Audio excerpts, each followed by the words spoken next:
Bismillahirrahmanirrahim. Alhamdulillahi rabbil alamin. Wassalatu wassalamu ala rasuli rabbil alamin wa ala alihi wa sahbihi wa man sara ala nahjihi wa ihtada bihadihi wa istanna bisunnati ila yaumiddin. Amma ba'du. Muslimin dan muslimat, para jemaah, para pelajar, pencinta Al-Quran sekalian, Assalamualaikum warahmatullahi wabarakatuh. Alhamdulillah, syukur kita kepada Allah Azza wa Jalla kerana pada pagi ini 8 Syawal 1443 kita dapat teruskan pengajian kita dalam tafsir surah Az-Zukhruf. Surah Az-Zukhruf, surah yang ke-43, juzuk yang ke-25. Ayat yang kita akan baca iaitu ayat 15 sehingga 18. 15 sehingga 18. Ayat ini menceritakan kepada kita kejahatan mulut celupar puak-puak kafir yang membuat tuduhan jahat terhadap Allah Azza wa Jalla. Dia kata Allah ni ada anak perempuan. Dia sendiri tak mahu anak perempuan. Puak-puak jahiliah ni kalau kita bagi tahu dia boleh anak perempuan, oi, mengamuk dia. Dia punya tak puas hati. Orang Kelantan kata nungginyo. Tulis molek. Nungginyo. Nungginyo ni makna kepala bawah kaki atas. Punyalah sedih duka citanya. Dia tak mahu anak perempuan, tapi dia kata Allah ada anak perempuan. Itulah pembahagian yang tak adil. Benda yang dia tak mahu dia bagi ke Tuhan. Ini dia panggil satu tuduhan jahat, perangai huduh, puak-puak kafir membuat tuduhan yang tidak baik kepada Allah Azza wa Jalla. Maka kita mula ayat kita ni dengan baca ayat 15 sehingga 18. Bagi jemaah yang ada tafsir pimpinan Ar-Rahman Jawi, muka surat 1069.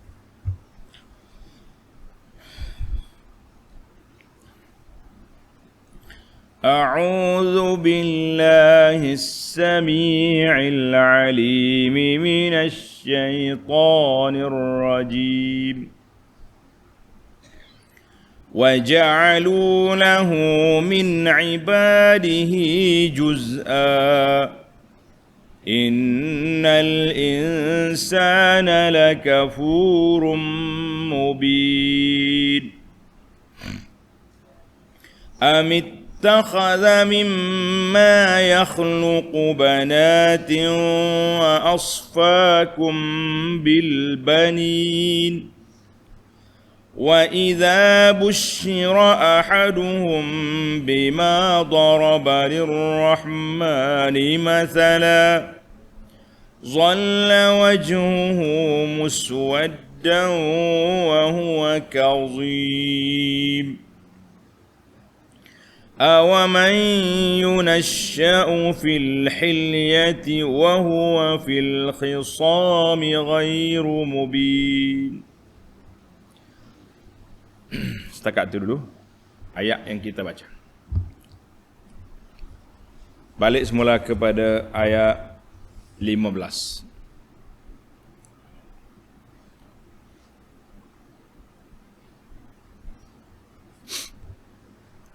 وَجَعَلُوا لَهُ مِنْ عِبَادِهِ جُزْءًا إِنَّ الْإِنسَانَ لَكَفُورٌ مُبِينٌ.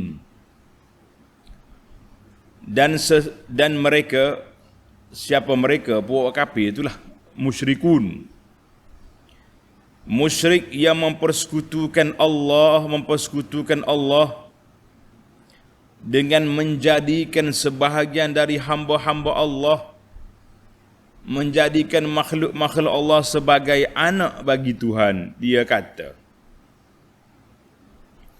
Sesungguhnya manusia yang demikian sesatnya sangat tidak mengenang budi, lagi nyata kekufurannya. Para pelajar sekalian, dalam ayat yang lepas,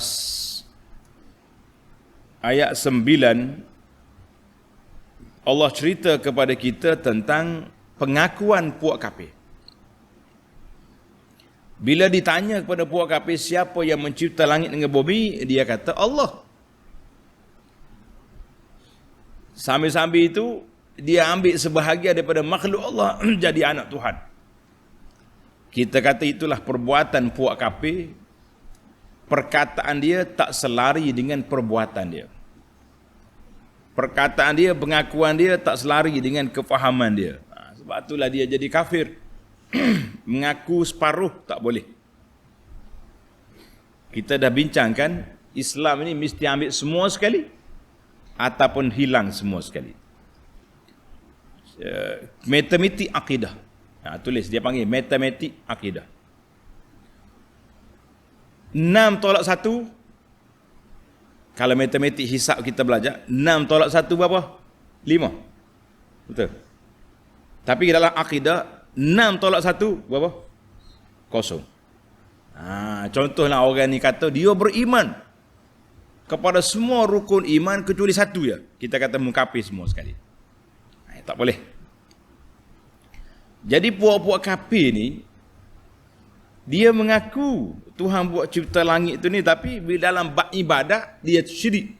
Maka itu tak boleh. Maka kita orang beriman kena berhati-hati. Bila orang bagi tahu perbuatan ini boleh membawa kepada syirik, jadi kita tinggallah walaupun benda tu khilaf. Kita kata khilaf ni, tapi khilaf tu bantahan tu berat. Bawa kepada syirik, menjadi benda ni keluar daripada sunnah, membawa kepada bid'ah. Kenapa kita nak mempertahankan yang tu? Yang betul-betul ibadat yang solid, ikhlas kepada Allah. Amalan-amalan yang betul-betul mengikut sunnah, kenapa kita tinggalkan? Pergi cari benda-benda yang berisiko. Kita ni kalau jalan berisiko, kita tak mau pergi. Kalau tempat-tempat yang berbahaya, kita tak mau ikut. Tak mau. Tetapi dalam bab ibadat, kenapa kita berani merempuh, berani mencari benda-benda yang tidak sabit, yang tidak diamalkan oleh Nabi sallallahu alaihi wasallam.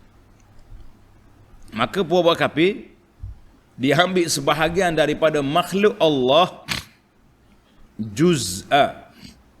Juz'a ni sebahagian daripadanya. Apa dia kata? Dia kata al-malaikatu banatullah. Malaikat atau anak perempuan Tuhan. Sebab tu nama dia malaikah. Ta tu ta marbutah, dia muannas. Jadi malaikat ni anak perempuan Tuhan. Dia kata dia sendiri tak mau anak perempuan. Itu yang pelik. Dia sendiri dia tak mau anak perempuan. Tapi untuk Tuhan dia bagi ke Tuhan. Maka Allah gambarkan puak ni, innal insana lakafurum mubin. Sesungguhnya manusia la syadidul juhud li ni'amillahi azza wa jalla. Manusia itu sangat mengingkari nikmat-nikmat Allah. Zahirul kufrani laha, sangat kufur terhadap nikmat Allah azza wa jalla. Allah kata juz'an, sebahagian. Sebab itulah anak kita ni dia panggil sebahagian daripada kita. Nabi sebut kepada Fatimah, bad'atum minni. Anak aku ni sebahagian daripada aku. Jadi dia ambil sebahagian daripada Allah, sebahagian daripada makhluk Allah, jadi anak Tuhan. Punya jahat. Maka manusia itu lakafurum mubin, sangat kufur. Sebagaimana surah yang selalu kita baca, surah Al-Adiyat ayat 6. Innal insana li rabbihi lakanud. Manusia ni dengan Allah Ta'ala sangat keras kepala, dia tak mau tunduk, tak mau akur, tak mau terima arahan Allah Azza wa Jalla. Itu dia panggil manusia keras kepala, tak dengar kata. Tengok ayat 16.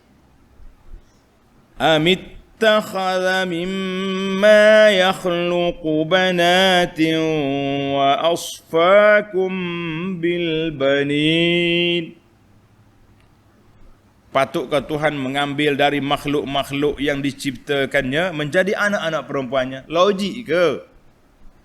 Dan dia mengutamakan kamu dengan anak laki-laki. Hai. Tengok nota di bawah. Maha suci Allah dari dakwaan dusta kaum musyrik. Mereka yang mengatakan bahawa malaikat ialah anak-anak perempuan Allah, sedang mereka sendiri memandang rendah kepada anak-anak perempuan dan hanya suka kepada anak-anak lelaki-laki. Dia sendiri tak suka kepada anak perempuan, tapi dia kata bagi Allah Ta'ala ada anak perempuan. Kita kata inilah manusia kebengungan yang melampau. Dia tak suka, dia bagi ke Tuhan benda dia tak suka. Berani sungguh buat kafir ni. Sebab tu dia boleh jadi kafir. Sebab apa? Sebab dia tak percaya kepada Tuhan. Dia main-main dengan Allah Azza wa Jalla. Jadi ayat ini dipanggil istifham amittakhadha. Istifham huna taubih. Adakah Tuhan ambil anak perempuan hak mu tak sah? Bahasa Kelantan kata mu tak sah. Anak hak mu tak sah Tuhan ambil. Maknanya anak perempuan yang kamu tak mau, Allah pun ambil lah bagi ke dia. Anak laki-laki kamu mengambil kamu. Ini dia panggil satu sifat yang sangat buruk. Sebab kita ambil hak kita nak, yang kita tak nak kita bagi kepada orang. Sama juga dalam bab sedekah, dalam bab apa pun. Para jemaah sekalian, kita jangan ambil benda yang kita tak suka, kita bagi pada orang. Itu tak bagus. Kita ni kadang-kadang kan, tak suka makan hak lebih, dekat-dekat dengan nak basi dah. Sedekah. Sedekah apa? Mu nak makan pun tak mau dah. Sedekah. Pakaian kita dah. Hak lusuh, buruk dah. Orang pakai cabut kacing dah. Nak bagi sedekah orang lah. Kita kena sedekah. Ini pakaian kau apa benda yang kita masih sayang. Itu dia panggil ada value, ada nilai. Lagi banyak kita sayang, sedekah, lagi tinggi dia punya darjat. Sedekahlah. Pakaian-pakaian kita ke, apa saja perhiasan, apa saja makanan-makanan yang masih baik, yang kita pun rasa sayang, itu yang patutnya. Ini dak bui ke orang hak kita tak nak. Macam buat jahiliah ni bui ke Tuhan anak perempuan hak dia tak nak. Kita kata dah lah, Allah Ta'ala tidak layak bagi dia memiliki, tidak ada syirik bagi Allah, tapi bagi pula hak buruk pula. Dua kali berat kita panggil puak kafir ni. Dua kali tindakan yang berat.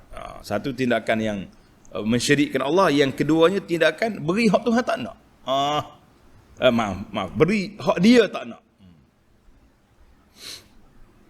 Tapi kita orang beriman, kita kata dua-dua tak ada semualah. Sebagaimana dalam surah Qul Huwallahu Ahad, Allahu Samad, lam yalid, sambung. Walam yulad, walam yakul lahu kufuwan ahad. Mana tidak ada bagi Allah Ta'ala itu sebarang sekutu, sebarang penyamaan. Allah Ta'ala itu Allah lah dia. Mai, tengok perangai puak kafir ni macam mana. Puak kafir ni punya kerenah dia, perangai buruk dia macam mana. Ayat 17. Wa idza busyira ahaduhum bima daraba lirrahmani masala. Padahal apabila dikhabarkan kepada salah seorang dari mereka dengan berita bahawa ia beroleh anak, seperti yang dijadikannya sekutu yang sejenis dengan Allah yang amat pemurah. Dia ni tengah duk buang dengan kawan-kawan dia di kedai kopi arak lah, ataupun duk buang di mana-mana lepok situ. Tiba-tiba orang bagi tahu, bini mu beranak dah. Masa tu bukan ada ultrasound, boleh tahu awal-awal lagi bini ni akan melahirkan anak laki-laki ke perempuan. Dia pun sengih suka. Boleh anak dah. Anak mu perempuan. Apa jadi? Tengok dalam Quran. Zalla wajhuhu muswaddan wa huwa kazim. muramlah mukanya sepanjang hari kerana menanggung duka cita sedang ia menahan perasaan marahnya dalam hati. Tengok. Bila bagi tahu pada dia, mau boleh anak perempuan. Oh, hitam muka dia. Orang panggil tak puas hati tu. Memtalik, gerau nak marah. Hei, pasal orang tino apa, tak erti beranak. Sedap dia. Macamlah bini dia yang buat anak laki-laki perempuan. Nah, marah ke isteri dia pula. Apalah perempuan ni tak erti beranak. Hai, marah.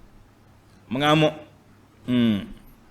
Kalau nak detail, tengok dalam surah An-Nahli, tanda. Surah An-Nahli ayat 58 dan 59. Wa idza busyira ahaduhum bil unsa dhalla wajhuhu muswaddan wa huwa kadhib. Lebih kurang ya. Bila diberitahu kepada dia, mau boleh anak perempuan, hitam muka dia, marah. Ia tawara minal qaumi min su'i ma busyira bihi. Dia lari pergi sembunyi, tak mau jumpa orang kerana berita itu sangat buruk bagi dia.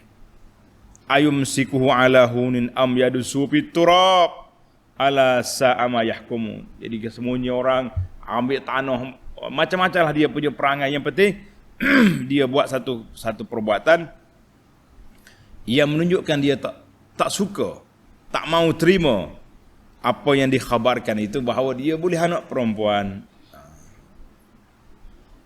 Allahu Akbar. Panggah puak kapi. Dia kata Tuhan ada anak perempuan, dia sendiri tak mau anak perempuan. Yang kita peliknya, anak perempuan dia tak mau. Tapi mak budak tu perempuan, boleh pula dia duduk sekali dua tu. Kalau kamu tak nak anak perempuan, patutnya dia benci semua lah orang perempuan pun. Ni dah. Mak budak tu baik-baik pula dengan dia. Bila keluar anak, habis. Macam mana nak menyambung keturunan manusia ni kalau semua tak mau anak? Kalau tak ada orang perempuan, takkan nak jadi LGBT. LGBT tak jadi apa? Dia main jantan sama jantan. Baik. Itu perangai puak kafir. Kita orang Islam pun jangan buat perangai jahiliah macam ni juga. Kalau kita pergi contohnya, pergi cek. Dia ada kan setiap bila orang nak mengandung ni, dia ada apa dia panggil, setiap bulan kena pergi klinik. Doktor bagi tahu contohlah, dia kata, kalau tengok dalam ultrasound ni, anak awak ni mungkin perempuan. Jangan duk, anak tino pula. Dia tak tahannya, dia marah ke bini dia. Tak reti mengandung budak ni, orang tino ni. Yang buat anak mung, dia marah kepada bini tu buat apa? Patut bini kata mung, tak reti je. Jangan. Kita kena terima. Dalam kitab yang ana terjemah tu nama dia Keindahan Islam. Ambil kitabnya. Cantik. Keindahan Islam di antaranya Al-Istibsyar. Istibsyar, kita kena rasa happy. Rasa gembira apabila dimaklumkan kita sudah nak dapat anak. Rasa gembira. Alhamdulillah. Bini kita disahkan positif mengandung. Positif kahwin tak mau. Positif mengandung boleh lagi. Kan? Maka sepatutnya suami bergembira boleh anak. Kalau dia kata anak laki-laki, alhamdulillah. Anak awak ni perempuan, alhamdulillah. Gitu sepatutnya. Perempuan pula. Tak reti beranak dia ni. Dia marah ke bini dia, padahal dia yang buat. Ya awak ni. Mari kita pergi kepada ayat 18. Awaman yunashsha'u fil hilyati wa huwa fil khisami ghairu mubin.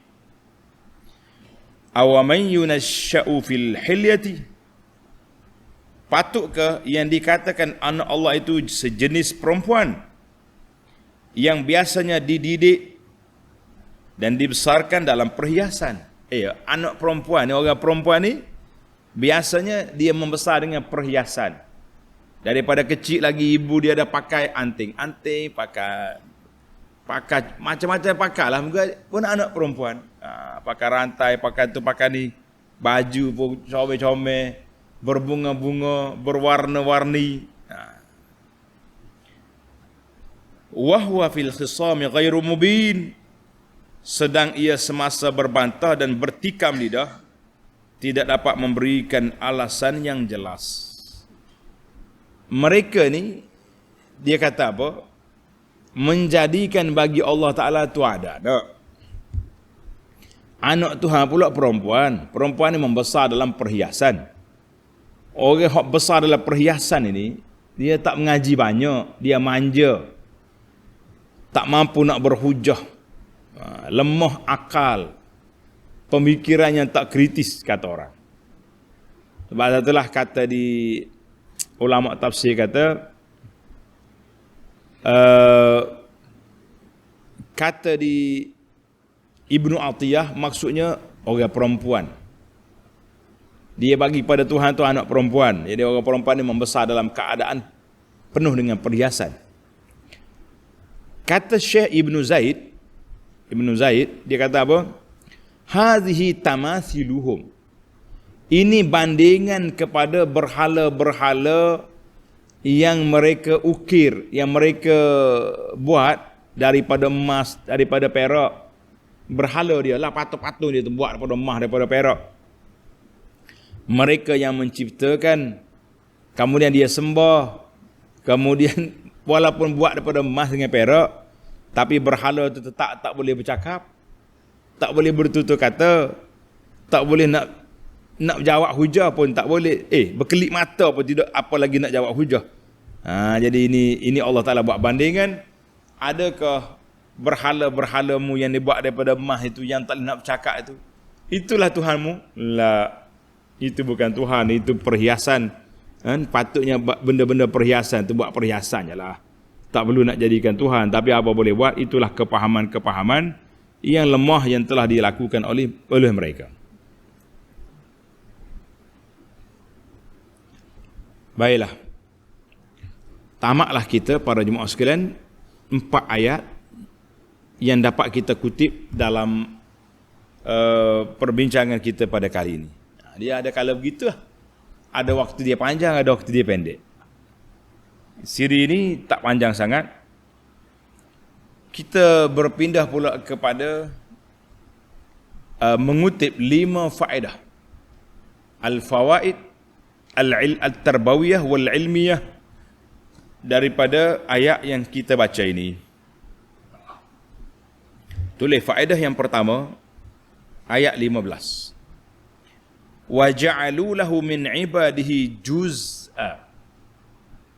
Puak-puak kafir musyrik yang mempersekutukan Allah dengan menjadikan sebahagian dari hamba-hamba Allah sebagai anak. Maka di sini Allah Ta'ala sebut perkataan juz'a, satu bahagian. Sebab anak itu, anak itu sebahagian daripada kita. Sebab itu dia kata juz'a. Al-waladu juz'un minal walid. Anak sebahagian daripada ayah dia. Sebab itu anak tak boleh menjadi saksi kepada ayah. Anak tak boleh jadi saksi daripada ayah dia. Oh, saya saksi ayah. Tak boleh. Sebab dia sebahagian daripada dia dah.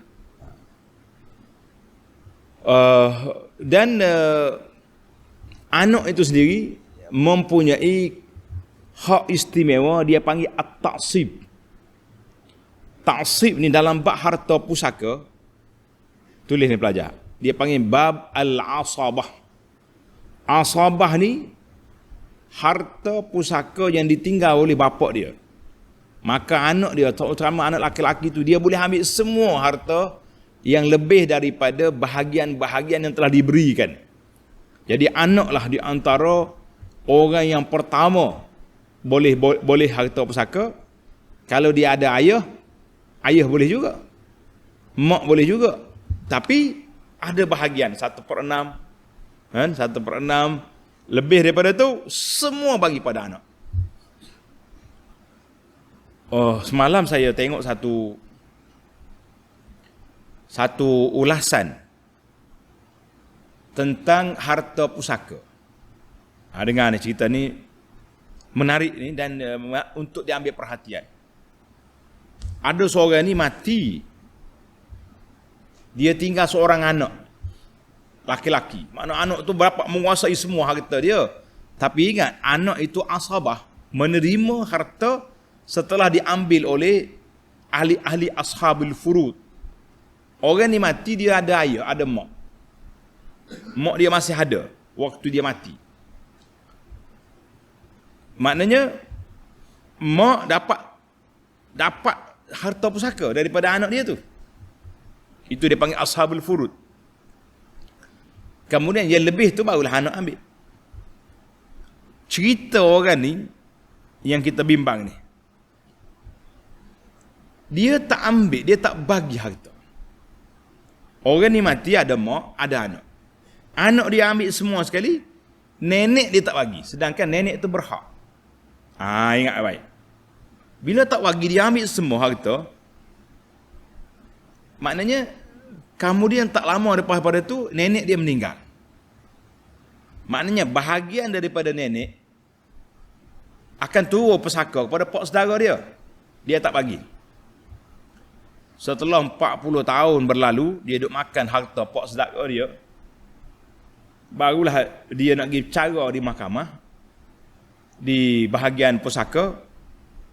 Bila pegawai tarikah tu, pusaka ni tanya dia, waktu mak mati tu siapa ada, barulah dia bagi tahu masa mak dia mati, nenek dia ada lagi. Maknanya nenek tu boleh terima pusaka. Bila nenek dia mati, harta bahagian nenek 1/6 ke 1 berapa tadi akan pergi kepada anak-anak nenek, mana pak saudara. Mak saudara dan pak saudara dia tak bagi. Jadi bila mari di pejabat pusaka ni, baru dia tahu 40 tahun dia sudah makan harta orang. Kita kata masya-Allah, tabarakallah. Sebab itulah hati-hatilah tuan-tuan dan puan-puan. Kalau harta pusaka ni kena tanya khabar, jangan guna otak sendiri. Dia mati, anak dia ada, ambil belakang. Dia ada lagi ayah. Ada ibu, 2 orang ni tak gugur. Mak, ayah, anak-anak ni tak gugur. Adik-beradik kalau ada anak gugur. Kecuali anak perempuan sahaja, itu cerita lain. Maka kita bukan nak bab pusaka, kita nak balik ke tajuk kita. Annal walad. Jadi anak ni dia panggil ta'sib, ashabul asabah. Orang yang boleh ambil semua harta setelah dibahagikan kepada ashabil furud, orang-orang yang ada bahagian yang tersendiri. Maknanya kalau dia mati, seorang tu mati, dia tinggal ayah dia, tinggal anak dia. Maka ayah dia ambil 1/6, yang baki lagi kepada anak dia semua. Tapi ayah dia dapat. Sama juga kalau tinggal mak. Maka kita kena ingatlah di situ bahawa ada bahagian yang tersendiri. Anak itu sebahagian daripada dia. Allah kata wa ja'alu lahu min ibadihi juz'a. Juz'a, anak itu daripada kita. Dalam hadis Nabi kata Fatimatum bad'atum minni, sebahagian daripada aku. Kemudian Allah Taala sebut kepada kita tentang anak itu mari daripada kita. Kena ingatlah, anak itu mari daripada kita sendiri, jangan duk mudah-mudah.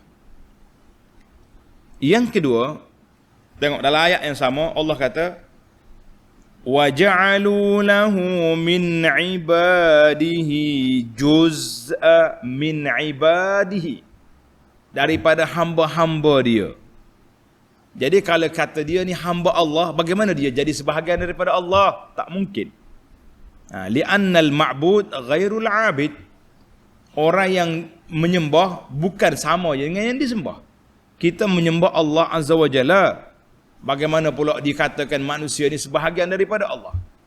Itu dia panggil kumpulan-kumpulan ajaran sesat ini. Dan ajaran sesat, dahlah dia tu kafir.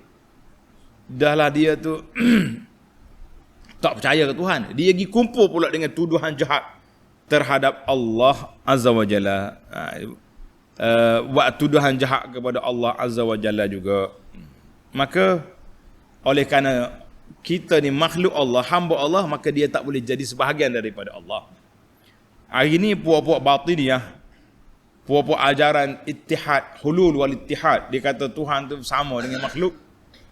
Kan? Manusia ni sama dengan makhluk, makhluk tu Tuhan, Tuhan tu makhluk. Itu ajaran sesat. Puak-puak batiniyah ni, puak-puak karut ni.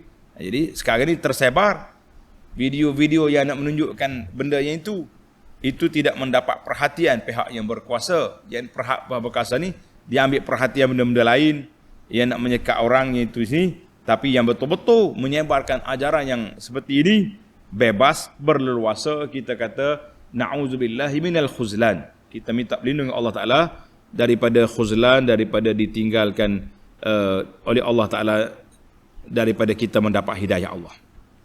Baik. Kita pergi kepada faedah yang ketiga. Wa idza busyira ahaduhum bima daraba lirrahman. Apabila diberi kepada mereka khabar dengan apa yang mereka buat, daraba itu maknanya mereka buat bandingan. Mengatakan Allah ni ada anak. Dia kata, Allah tak guna kata bima ja'ala, sebab kita nak beradab dengan Allah Azza wa Jalla. Di antara maqasid surah ini iaitulah Allah Ta'ala nak ajar kita beradab dengan Allah Azza wa Jalla. Jangan duk kata Tuhan tu Tuhan ni. Sekarang ni macam-macam. Orang-orang yang bercakap dengan otak ni pelik. Apa dia kata?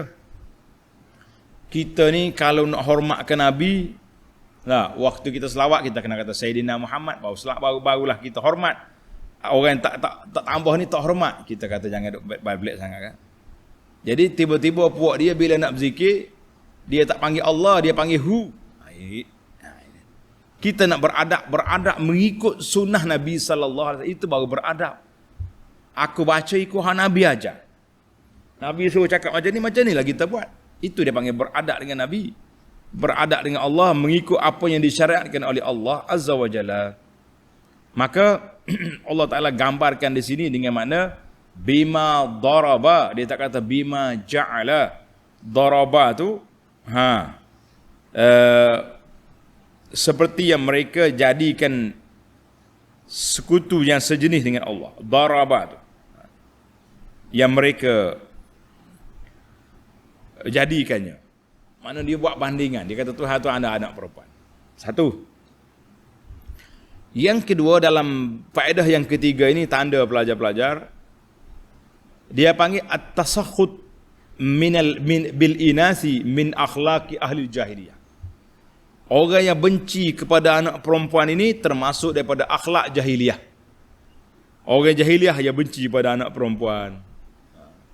Sampai zaman dulu ada pepatah Melayu mengatakan, jaga sekandang kerbau lebih mudah daripada jaga seorang anak perempuan.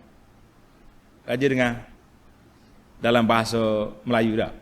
Tidak kata gitu. Nak jaga seorang anak tina lebih payah daripada jaga sekandang kerbau.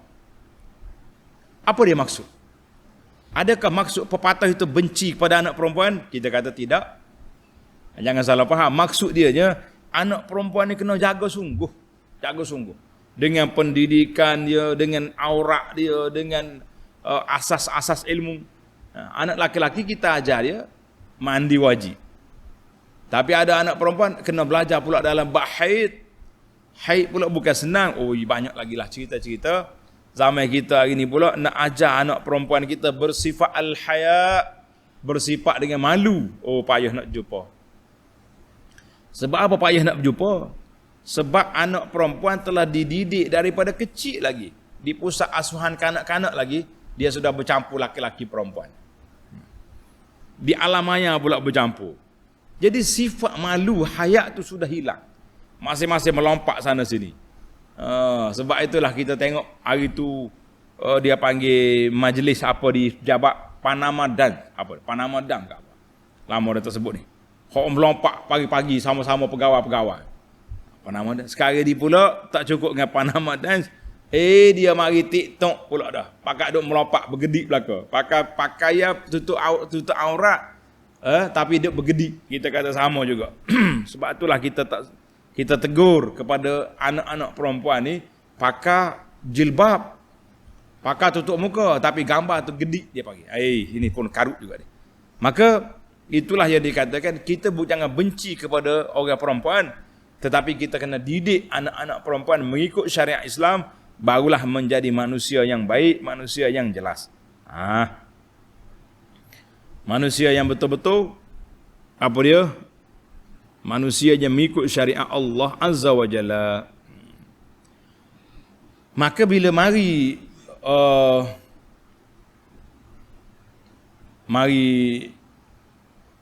pokok jahiliah ni dia benci pada anak perempuan, kita orang Islam kita menerima anak perempuan tetapi dengan pendidikan, dengan tarbiyah yang baik-baik, barulah kita jadi. Mari kita pergi kepada faedah yang keempat. Awaman yunasya'u fil hilyah. Patutkah yang dikatakan anak Allah itu jenis perempuan yang biasanya dididik dan dibesarkan dalam perhiasan? Ni panjang cerita ni. Perhiasan ini, ayat ini isyarat. Tulis pelajar. Ayat ini menjadi isyarat bahawa laki-laki ini tidak sesuai dengan dia berhias. Orang laki-laki ini tak sesuai dengan perhiasan. Yang berhias ni orang perempuan, yang berhias ni orang perempuan. Sebab tabiat dia, orang perempuan dia kena comel, kena janguk, kena lawa. Janguk, lawa, comel tu lah ya. Jadi orang perempuan ni kena segak. Orang laki-laki kena segak. Kalau laki-laki berhias juga, jadi pak pandir, itu nama dia. Maka orang perempuan telah diberi sifat semula jadi. Dia suka kepada perhiasan. Jadi orang perempuan jangan orang laki-laki jangan rempuh ambil. Jangan rempuh ambil hak orang perempuan. Kalau laki-laki ambil hak orang perempuan, dia berhias juga, maka dia jadi pondel, orang panggil pondan. Bapuk orang panggil sekarang ni. Nak pergi ke LGBT. Ni tidak ni pakai ada kumpul pondel-pondel, pakai ada nyanyi selamat air raya. Punah banyak dunia hari ni. Jangan main-main. Jadi orang perempuan tu ditambah nilai dia dengan perhiasan. Karena itu Nabi SAW bagi tahu, Nabi bagi tahu apa? Nabi bagi tahu emas, sutra dengan emas halal bagi orang perempuan, tapi haram penggunaannya bagi orang laki-laki. Orang laki-laki tak boleh guna emas, tak boleh guna sutra di atas dunia ini. Yang laki-laki boleh guna emas apa dia? Ni anak bergurau ni. Nak tulis, tak tulis pun tak apa. Orang laki-laki boleh guna emas bila umur 60 dia jadi warga emas. Boleh. Tahu warga emas? Warga emas tak apa. Mula-mula keluar isu warga emas hari tu, kita koseklah juga pegawai-pegawai ni. Kata awak ni letak orang laki-laki warga emas ni boleh ke? Sedang laki-laki tak boleh guna emas. Terkedu sekejap dia, koyak sekejap. Tapi kita kata kita gurau je tu. Orang perempuan dia boleh guna emas. Dia perak biasa, laki-laki boleh guna. Untuk pihak untuk perhiasan. Tapi untuk makan minum bekas, laki-laki dengan perempuan tak boleh guna belakang. Itu dia panggil lambang kemegahan.